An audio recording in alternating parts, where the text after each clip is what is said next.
পর্যটক express train.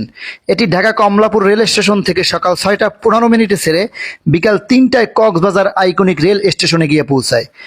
ট্রেনের যাত্রা খুবই আরামদায়ক। সারাদিন যাত্রা করলেও বিরক্ত আসে না। নেই কোনো ক্লান্তি, নেই কোনো যানজট। ট্রেন তার নিজ গন্তব্যস্থানে ছুটে চলে। ট্রেনে উঠলে ছোটবেলার একটি কবিতা মনে পড়ে যায়।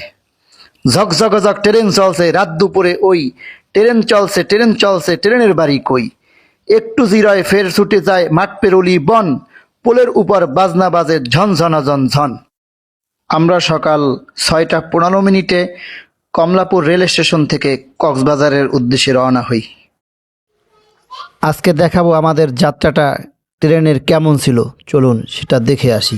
আমাদের দাদা চা খাচ্ছেন। দাদা, চা আপনার কেমন লাগতেছে? চাটা তো দাদা দারুণ হয়েছে, খুবই স্বাদের চা।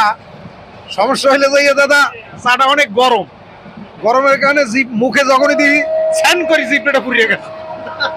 ও আপনার জিভে পড়ছে চা খেতে যাইয়া? এটা কপি কফি জিভটা পুড়িয়ে গেছে। এখন চিন্তা করি আমরা কক্সবাজার যাই ভাত খাবো কিভাবে। আচ্ছা, আমাদের এই যে SM ভ্রমণ ট্যুর ট্রাভেল, এই যে গ্রুপ থেকে আপনি সহযোগিতা পাচ্ছেন?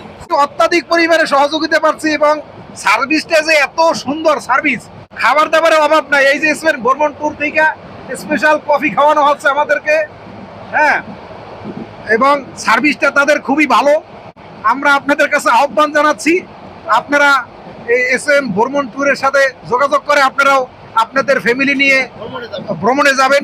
বিভিন্ন জেলায়, বিভিন্ন ডিস্ট্রিক্টে, বিভিন্ন দেশ বিদেশে ভ্রমণ করা হয়। আমরা পর্যটক এক্সপ্রেস ট্রেনে আছি। আমাদের এই SM ভ্রমণ ট্যুর ট্রাভেল গ্রুপের পক্ষ থেকে আমরা কক্সবাজার ভ্রমণে যাচ্ছি।